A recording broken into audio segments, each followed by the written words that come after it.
Auditeurs de Radio Djena, bonjour et bienvenue dans votre émission Et nous qui va parler aujourd'hui de la vulnérabilité des enfants et également de l'ONG ASI Togo, Afrique Solidarité Internationale. Quelles sont les actions de cette ONG?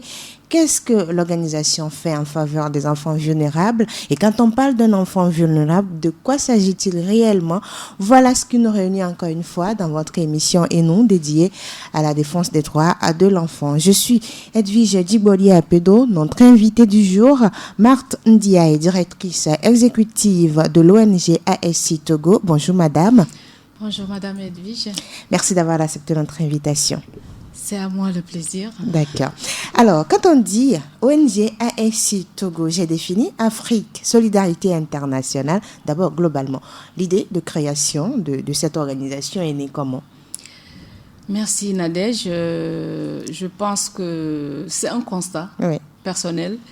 Déjà, la solidarité devait être de mise. Et si elle était de mise, je crois en Afrique, on souffrirait moins. Alors, quand je suis venue à me brancher dans ma vocation de social, comme je peux le dire, et tout de suite, j'ai compris qu'elle nous donnait à cette ONG. Il faut prôner la solidarité. Et d'où est né le mot Afrique Solidarité et Afrique Solidarité Internationale. Pourquoi? Parce que ce n'est pas seulement en Afrique qu'on doit être solidaire, mais cette solidarité doit voyager et revenir. Et aller jusqu'à l'international dans tous les pays. Alors, la solidarité, quand on dit solidarité, ce mot vraiment représente l'Africain. Mais aujourd'hui, est-ce que vous sentez que les Africains sont solidaires, encore solidaires? Nous sommes solidaires, mais je peux dire que la solidarité de nos aïeux, je peux dire là, il faut aller plus loin, n'est plus de mise aujourd'hui avec cette histoire de copier-coller, de vouloir ressembler à l'Occident. Et donc voilà, c'est ça que je peux dire qu'aujourd'hui, que ça a terni l'image de la solidarité africaine. Mais je sais qu'ils sont venus prendre le modèle chez nous. Est-ce que vous n'êtes pas déçu, par exemple, vous qui prônez cette solidarité? Je ne suis pas déçue, mais j'ai beaucoup à faire. Parce qu'il faut se battre, il faut vraiment être éveillé et éveiller le monde, ce jeune monde qui est à côté de nous, pour que justement ça renaisse. La vraie solidarité africaine. Et quand on parle de solidarité, c'est ouvrir son cœur, son âme à des personnes qui sont vulnérables, c'est-à-dire des enfants d'abord. Aujourd'hui, vous tournez votre regard sur ces enfants-là et vous travaillez avec eux. Et quand on parle d'un enfant vulnérable, qu'est-ce qu'on peut entendre? Voilà, Edwige, l'enfant vulnérable, c'est quoi? C'est cet enfant qui ne jouit pas vraiment de ses droits, qui n'a pas justement les mêmes chances que certains enfants, donc les parents sont nantis ou bien alors qu'ils sont pris en charge par une personne de bonne volonté et qui pourvoit justement aux besoins au quotidien. Cet enfant est vulnérable parce qu'il aura du mal à émerger, il aura du mal à évoluer, il aura du mal à réussir. Et même psychologiquement, il a un retard. Quels sont les cas d'enfants vulnérables que vous rencontrez sur le terrain? Nous avons, c'est toute une gamme. D'abord, il y a les orphelins. Les orphelins, ça va de soi. Quand on perd son père, sa mère, ou bien quand on perd la mère ou le père, il y a quelque chose qui manque. Et donc, cet enfant est rendu vulnérable, lié à la situation familiale. Et d'autres enfants sont rendus vulnérables, les parents sont là, mais malheureusement vivent avec une pathologie chronique, disons la pandémie du VIH par exemple. Ces parents qui vivent avec leurs enfants, ces enfants sont rendus vulnérables à travers la vulnérabilité de leurs parents. Et d'autres enfants, ce sont ces enfants abandonnés, c'est des enfants vulnérables. Et ASI Togo, dans sa vocation, c'est vraiment, une fois que cet enfant est présenté à nous et qu'on fasse le sondage, parce qu'on ne prend pas en l'air. On fait des enquêtes, autour de l'enfant et voir le taux, la vulnérabilité, le degré de vulnérabilité de l'enfant. Et là, on agit. Et à partir de là, on peut l'inscrire chez nous et on peut lui faire bénéficier l'accompagnement. Bénéficier de tout ce que nous faisons pour que l'enfant ait le minimum, en tout cas, pour pouvoir réussir. Comment expliquer cette situation de ces enfants? Parce qu'aujourd'hui, vous avez parlé, l'enfant orphelin n'a pas demandé que ses parents décèdent, mais un enfant qui vit dans la pauvreté extrême, un enfant qui est né mais qui est abandonné par ses parents, comment on explique tous ces aspects, cette situation-là? Comment l'expliquer? C'est bon, peut-être chacun a sa façon de comprendre la chose, et parce que quelque part on nous dit ne jugez pas pour ne pas être jugé, mais je pense que les enfants, les parents, il y a beaucoup de parents qui démissionnent aujourd'hui, qui démissionnent face à la responsabilité qu'ils ont envers leurs enfants. C'est vrai que nous parlons comment vous dites, des devoirs. Il y en a qui vous diront oui, vous êtes là, vous prenez les droits de l'enfant et les enfants maintenant montent sur nous et nous. Mais je pense que l'enfant a besoin de jouir de tous ses droits dans une famille, dans une cellule familiale. Même s'il perd ses parents, s'il y a des personnes de bonne volonté, des ONG comme nous, qui peuvent avoir justement un œil sur cet enfant, on peut améliorer sa condition de vie et cet enfant se sentira comme les autres enfants et pourra évoluer, devenir utile demain pour lui-même et bien sûr pour la nation et pourquoi pas pour le monde. Le constat, c'est qu'aujourd'hui, les chiffres augmentent en rapport avec ces enfants qui sont démunis et vulnérables à la fois. Les cas augmentent et tout, mais est-ce à dire que les Togolais ou les Africains manque cet esprit de solidarité et ne sont plus, on va dire, solidaires, ne se tournent même plus vers ces enfants qui souffrent, ce qui fait qu'aujourd'hui, malgré vos actions, les cas augmentent de jour en jour. Oui, Edwige, tu sais, le constat est amer, mais c'est ça. C'est pourquoi j'ai parlé tantôt de démission. J'ai parlé de démission. Dès l'instant que la cellule familiale démissionne sur l'éducation de l'enfant, c'est très difficile de récupérer cet enfant. Parce que nous, c'est vrai, nous avons la bonne volonté, nous menons des actions, mais si le tuteur ou bien la famille d'accueil ne met pas aussi la main sur l'éducation de l'enfant, on aura beau faire, mais il y aura toujours un côté qui ne va pas. Cette solidarité dans l'éducation des enfants n'existe presque plus. Avant, un enfant, quand l'Afrique était vraiment l'Afrique solidaire. Donc, voilà, quand le papa n'est pas là, il y a d'autres papas qui sont là. Tout à fait. Et l'enfant commence à faire un faux pas. C'est l'oncle, c'est le grand frère, c'est la grande sœur qui réagit, ou la grand-mère, pour dire non, ça ne se fait pas. Et là, l'enfant sait qu'il y a une voix autoritaire qui est en train de lui montrer le chemin à emprunter.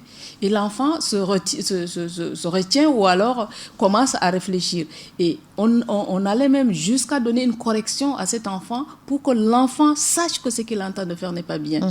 Et qu'est-ce que l'enfant fait? L'enfant ne peut que se ressaisir parce que la solidarité dit que quand papa sera de retour, ou bien quand même la tante ou la grande sœur est de retour, dès l'instant quand l'enfant, l'enfant veut être signalé à ces personnes, la correction est de mise de nouveau. Donc, de l'autre côté, l'enfant est corrigé, mais de la cellule familiale aussi, l'enfant est corrigé. Et de ce fait, l'enfant se redresse et se dit, tout compte fait, il faut que je m'y mette.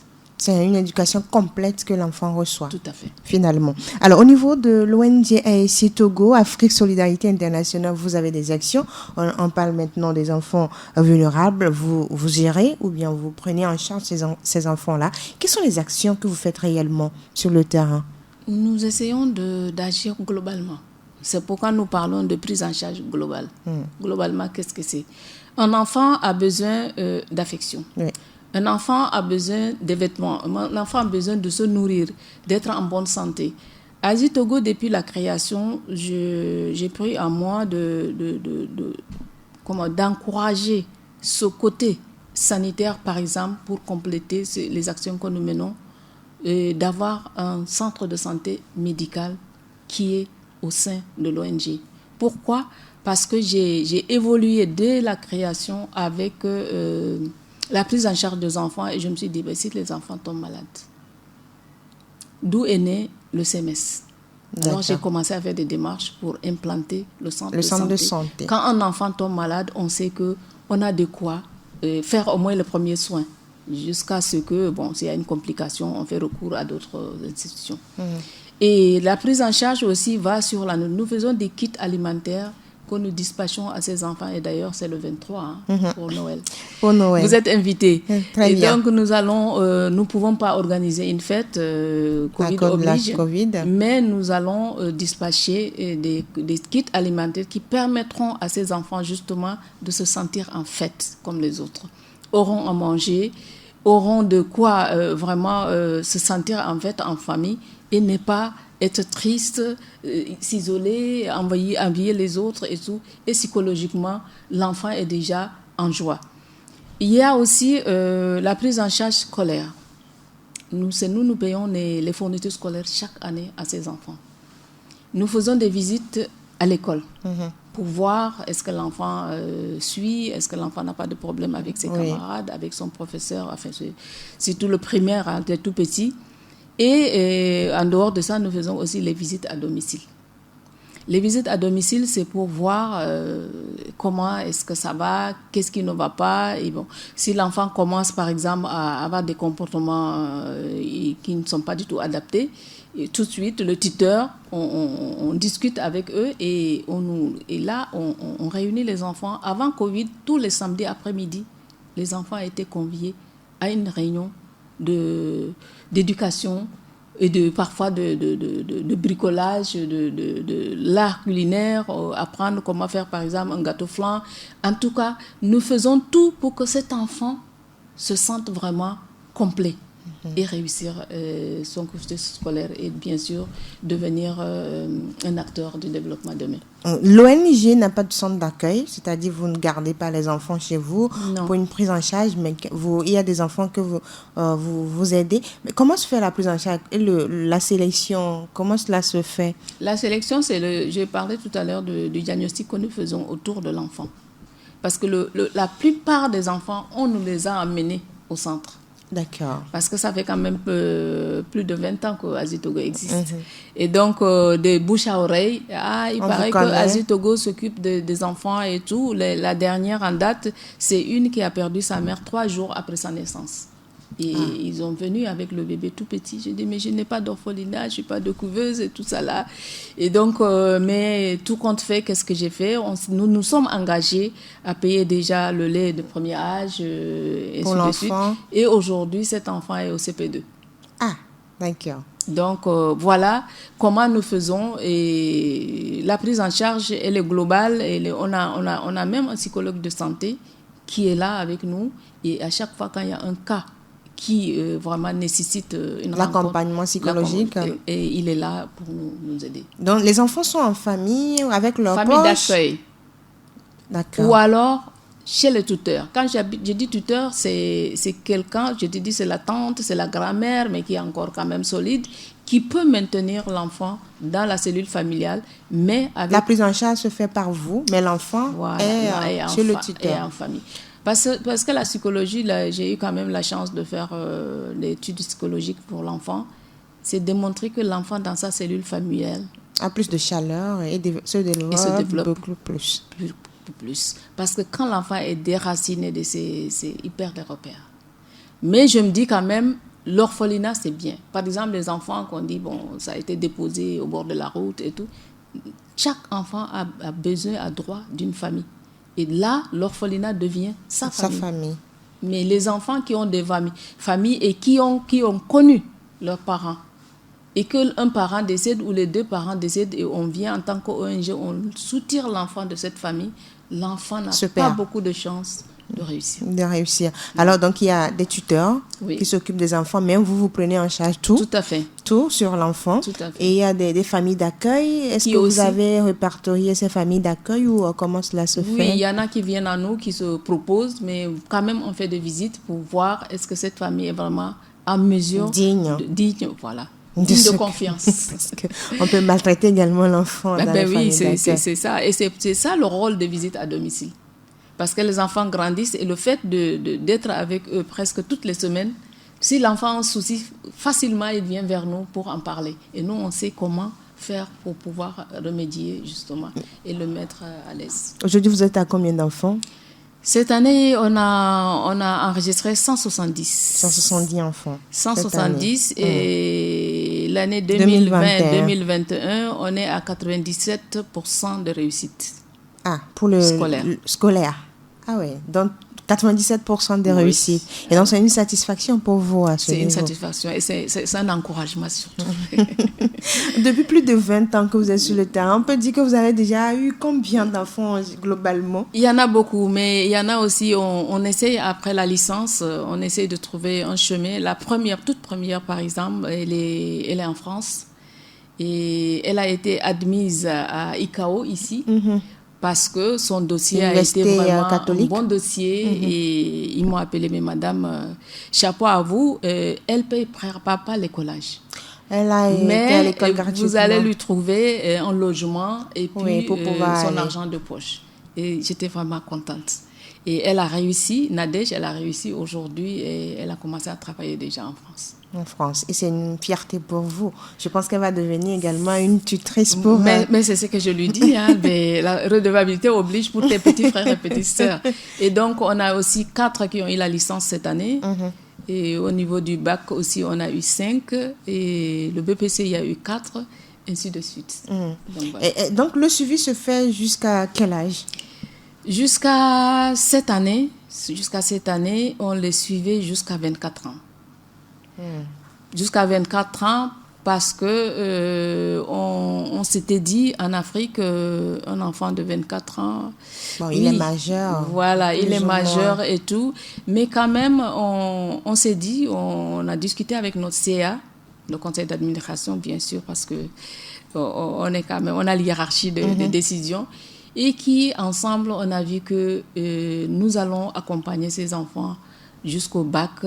Et à partir du bac, il y a un fichier qui est là pour ces enfants, du bac à la licence, qu'on va continuer à coacher, mais nous allons laisser la place aux tout petits pour certains, par exemple, certains partages. Oui. Et certains partages, on n'aura plus besoin de donner aux grands parce que tu es à l'université, ils ont quand même des petites aides qu'ils obtiennent et tous. Et donc, mais on continuera toujours. Et d'ailleurs, vous allez constater, si vous venez le 23, ces grands, ils seront là justement pour servir les petits. Et ça fait, tu ne peux pas imaginer, ça fait une famille formidable. Voilà. On imagine, vous êtes sur Radio Djena dans votre émission Et nous qui parle aujourd'hui de la vulnérabilité des enfants et de l'ONG ASI Togo Afrique Solidarité Internationale qui s'occupe des enfants vulnérables, qui apporte une prise en charge complète et totale à ces enfants vulnérables. Nous sommes avec Martine Diaye, elle est la directrice exécutive de cette organisation non gouvernementale. Vous l'avez dit, cette année, vous avez eu 170 enfants. Et on tend vers la fin de l'année, ou bien c'est sur l'année scolaire que l'accompagnement se fait? Non, c'est l'année normale. D'accord, c'est à tout moment. Oui, les kits alimentaires, c'est à tout moment. Donc, c'est chaque mois que vous apportez les kits alimentaires aux enfants? Ça dépend mais maintenant, on a réglementé. On s'est dit que par trimestre, on donne un kit. D'accord. Et on table ça sur 3 mois. Et au bout de 3 mois, ça n'empêche pas les visites à domicile. S'il y a un problème qui intervient, vous agissez. Voilà. Vous agissez. Voilà. Et sur le plan sanitaire, comment la prise en charge se fait? L'enfant vient chaque mois au centre de santé? Oui, il y a un bilan qu'on fait. Et d'ailleurs, on est en train de préparer ça en janvier, un bilan annuel on fait aux enfants. Et maintenant, l'histoire de palu, de maux de ventre et tout le reste, dès que l'enfant tombe malade, qui fait la fièvre, on lui dit de venir et tout de suite, on prend en charge. La prise en charge est gratuite également pour ces enfants? Oui. De l'ONG. Mais il y a quand même des tuteurs, ça il faut l'avouer. Il y a des tuteurs qui disent oui, vous faites beaucoup de choses. Nous, on va au moins 500 francs. On va payer au moins les 500 francs de consultation et tout ça. Et sinon, à part ça, c'est nous qui prenons en charge pour que ces enfants soient toujours aptes et en bonne santé, moralement et physiquement, pour pouvoir continuer. Donc, pour ceux qui vont à l'école, vous payez les frais de scolarité chaque année jusqu'à ce que l'enfant ne soit majeur? Oui, c'est ce que nous faisions. Mais comme l'État a décrété... la gratuité cette année. Voilà. Le primaire, mais cette année pour tout le monde. Mais à partir de la 6e jusqu'au BPC, nous payons la scolarité. D'accord. Aujourd'hui, vous avez parlé de votre centre de santé qui prend en charge sur le plan sanitaire ces enfants. Est-ce que le centre est accessible aux autres enfants? Tout à fait. Si les autres enfants ne sont pas dans le registre de ASI Togo. Il faut l'avouer, c'est ça qui fait vivre le centre parce qu'il y a quand même le personnel qualifié. Actuellement, on a un médecin généraliste qui intervient 2 fois par semaine. On a un infirmier d'État qui est là en permanence. On a une accoucheuse, on a une sage-femme. Et il faut que ces gens-là aussi vivent. Et donc, ce sont ces personnes qui viennent, bien sûr, le taux de la consultation n'augmente pas, c'est toujours 500 francs. Pour se faire consulter? Ben, oui. Même pour les adultes? Oui. D'accord. Maintenant, pour les bilans de santé, parce qu'on a aussi le laboratoire d'analyse qui accompagne tout cela. Et donc, pour les bilans de santé, quand ils viennent aussi, on fait un rabais, mais quand même, ils participent pour pouvoir payer, renouveler les réactifs, payer le personnel aussi qui intervient. Depuis 20 ans que vous êtes sur le terrain, vous êtes sur ce terrain humanitaire, quelle est votre satisfaction? C'est ça qui m'a rajeuni. Ça, je le confirme. Vous ne changez pas, en tout cas. C'est ça qui m'a rajeuni parce que moralement, je suis bien dans ma peau. C'est quelque chose que j'ai décidé depuis... Ça, c'est une affaire personnelle qu'on ne peut pas raconter ici. Mais depuis que j'ai raté mon mariage forcé à l'âge de 12 ans, je me suis engagée. Pour les enfants. Et donc, c'est une satisfaction pour vous. Et c'est ça qui fait que, voilà. Et oui, vous rajeunissez, ça on comprend. Aujourd'hui, quelles sont les projections de l'ONG ASI pour les années à venir? Qu'est-ce que vous voulez apporter de nouveau dans la prise en charge de ces enfants et tout? Oui, actuellement, j'ai une nouvelle chargée de programmes et des EV qui est aussi outillée et ça me fait donne vraiment une satisfaction parce que seul on peut pas tout faire. Et sinon, le challenge aujourd'hui pour ASI Togo, c'est avoir un siège. D'accord. Propre. Un siège propre et un espace pour les enfants. Une bibliothèque pour les enfants. Ça fait longtemps que je collecte des livres, mais où les mettre? C'est difficile. Quand on est locataire, on est un peu restreint et tout. Et donc, le vœu aujourd'hui, c'est vraiment avoir Dieu merci, on est en train d'acquérir quelque chose. Et je pense que la construction, on va toujours tendre les mains au Créateur, qui a toujours pourvu pour ses enfants et qui va pouvoir aussi pour le siège. Et une fois qu'on a le siège, je pense qu'un pas serait fait. Alors, comment accompagner l'ONG? Si on est une personne qui a un cas humanitaire, comment on accompagne l'organisation? Vous pouvez adhérer. D'accord. Quand vous adhérez à l'ONG, l'adhésion, c'est rien du tout, c'est 10 000 francs pour adhérer. Et ensuite, la cotisation annuelle est à 12 000. Donc, vous aidez les enfants comme cela. Voilà. Et donc, il y a des gens qui ont adhéré à l'ONG, ils payent leur cotisation. Et quand il y a une AG, et toutes les personnes qui ont adhéré à ASI Togo sont invitées à venir assister à l'AG. Ils sont éligibles aussi. Donc, vous pouvez devenir présidente. Du conseil d'administration. Voilà. Et toujours dans le but de pouvoir soutenir les actions et avoir son mot à dire aussi. Et parfois, ce n'est pas toujours qu'on fait à 100% bien. Vous aurez votre mot à dire, proposition, comment on va faire pour améliorer telle ou telle chose pour que les choses aillent mieux. Alors, et si on ne veut pas être membre de ASI, on fait des dons. Voilà. On fait des dons. Il y a des dons ponctuels. Et pendant ce Noël, avec la Covid, on a dû dispatcher au moins 100 enveloppes aux gens. Et il y en a vraiment qui ont répondu. Et c'est grâce à cela que nous pourrons, jeudi prochain, justement, donner des kits dignes de son nom. Offrir un sourire à ces enfants. Tout à fait. Et le don peut venir à tout moment de l'année. Voilà. Donc, on peut avoir le contact pour pouvoir faire des dons. Donc, mon Togocel, c'est le 90 28 20 54. Et vous avez le Move qui est géré par la chargée programme, c'est le 99 10 44 74. Alors, le plus 228 90 28 20 54 20 54 99 10 44 74 pour pouvoir accéder à l'ONG ASI et apporter son soutien à ces enfants vulnérables. Ils ont besoin, on sait que l'ONG, c'est par manque de moyens que vous n'arrivez pas à accueillir beaucoup d'enfants. Tout à fait, parce que la liste est longue, mais on a juste réduit notre capacité pour le moment, mais plus on aura de l'appui, plus on prendra, parce qu'il y en a vraiment beaucoup, surtout qu'on est anciens sur le terrain. Et il y en a qui frappent à notre porte tous les jours, mais il faut être raisonnable. Parce que ça ne sert à rien de les prendre quand même en Et ne pas pouvoir gérer ces enfants. Là, je serais mal.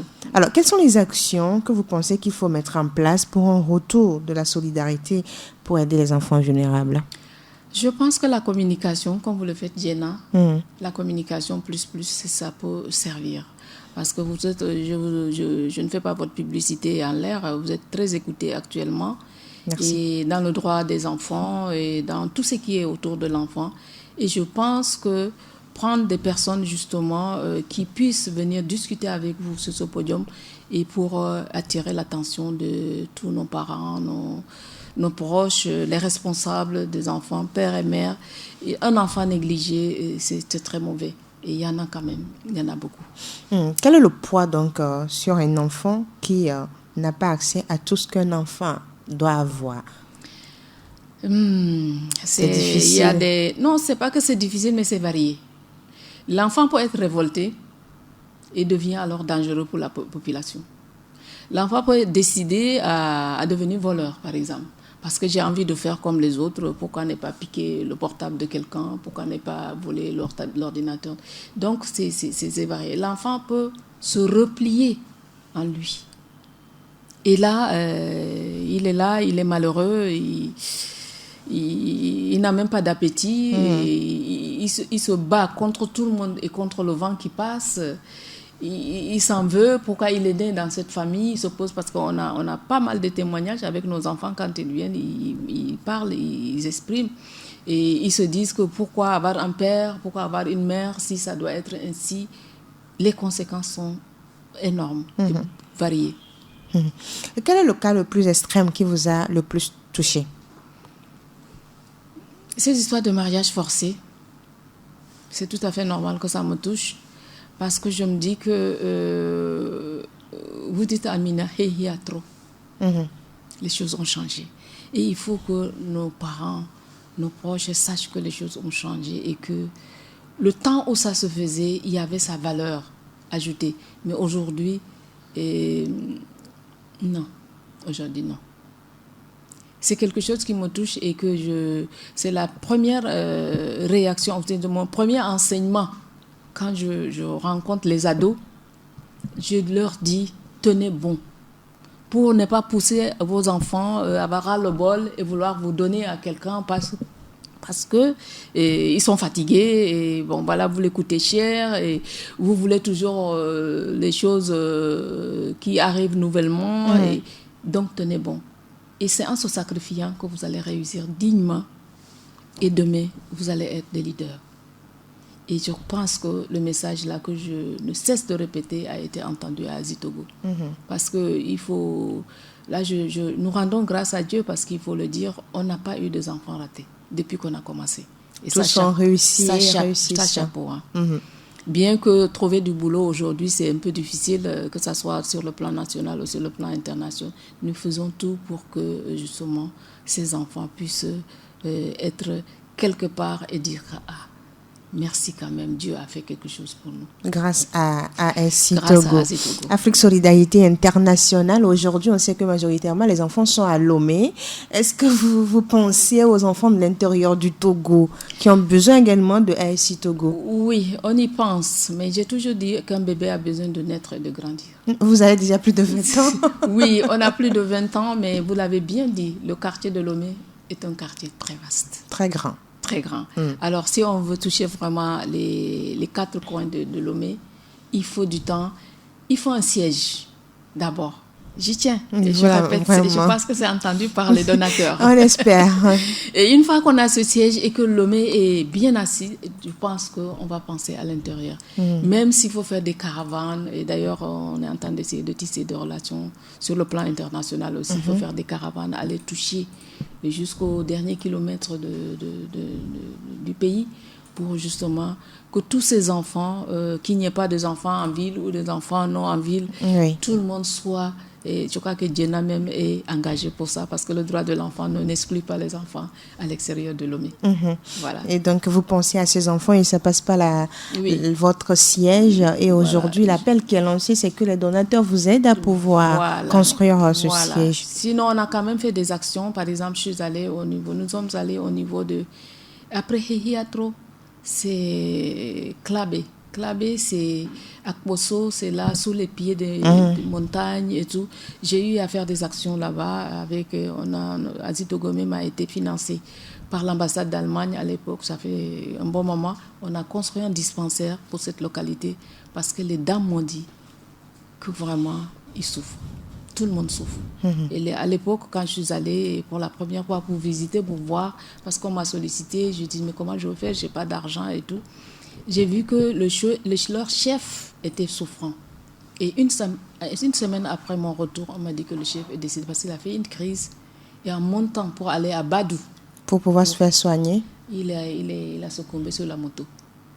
Et donc, tu vois, et Dieu a écouté, on a pu avoir un sponsoring qui a permis de construire le dispensaire, de l'équiper l'année qui a suivi, et la 3e année, avec les plaques solaires. D'accord. Et là aussi, j'ai fait des actions sur les enfants.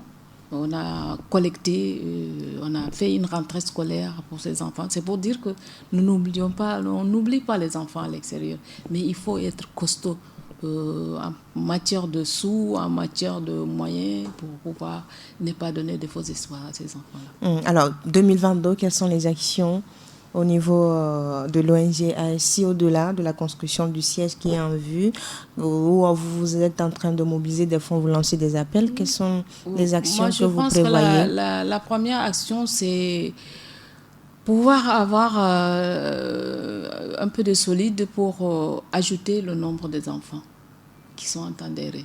On les voit, mais on les voit comme si on ne les voit pas, ça fait mal. Voilà. Donc, c'est avoir assez de moyens, de ressources pour pouvoir intégrer d'autres enfants. Parce que c'est comme si vous faites de la discrimination, alors que vous n'avez pas assez de moyens. Oui, au fond de nous-mêmes, on se dit que bon, vraiment, ça fait mal, mais bon. Est-ce que vous pensez que les actions menées au Togo sont suffisantes pour aider tous les enfants? Je ne parle pas de ONG ASI, parce que vous êtes sur le terrain, ça a duré. Quel est votre regard sur tout ce qui se fait à l'endroit des enfants? Si les actions sont suffisantes, ouais. Ça ne peut jamais être suffisant parce que tous les jours, il y a des naissances. Alors là, il y a des naissances et des abandons. Voilà. Donc, je peux dire qu'on fait de notre mieux, mais dire que c'est suffisant, non, je ne peux pas le dire. Je pense qu'on aura toujours à faire. Tant que des enfants vont naître, tant que la prise de conscience de parents et de tuteurs n'est pas de mise, il y aura toujours à faire. Quel est le cri aujourd'hui de Martin Ndiaye? Le cri. Mon cri, c'est... Je remercie déjà Diana, qui est engagée pour la cause des enfants. Je remercie tous ces auditeurs. Vous avez beaucoup de fans. Je vous tire un chapeau. J'en fais partie, c'est pourquoi je suis là aujourd'hui. Et donc, mon cri, c'est que la solidarité soit de mise. Et pour qu'elle soit de mise, il faut que tous nous nous voyons, nous nous sentons responsables. Que les enfants ont des droits et on doit pouvoir respecter les droits. Et pour les respecter, on ne doit pas abandonner, on doit toujours être engagé. Engagé et prôner l'engagement pour ceux qui vont nous succéder. Merci beaucoup à vous, Martin Ndiaye, d'avoir accepté notre invitation. C'est moi qui vous remercie. C'est un plaisir de vous avoir sur ce plateau. Alors, chers auditeurs, si vous voulez réellement aider les enfants vulnérables de ce pays ou de l'Afrique, parce que c'est une ONG qui est internationale, vous pouvez contacter le plus 228 90 28 20 54, le plus 228 99 10 44 74. Vous pouvez envoyer vos dons ou adhérer à l'association ou bien à l'ONG pour pouvoir participer activement aux différentes activités de l'ONG ASI Afrique Solidarité. Merci pour votre fidélité à Radio Diena. Votre émission Et nous de ce jour s'achève ainsi. On se donne rendez-vous mardi prochain pour un autre sujet. Retenez ceci, quelque part au monde, il y a l'homme le plus invisible, de même qu'il y a l'homme quelque part le plus vulnérable. Et c'est-à-dire que nous devons mener des actions pour aider ces personnes qui sont vulnérables. Je veux parler des enfants qui ont besoin de nous. Et tendons nos mains à ces enfants qui ont besoin de nous. Je suis Edwige Diboli Apedon, on se donne rendez-vous très prochainement pour un autre sujet. À très vite.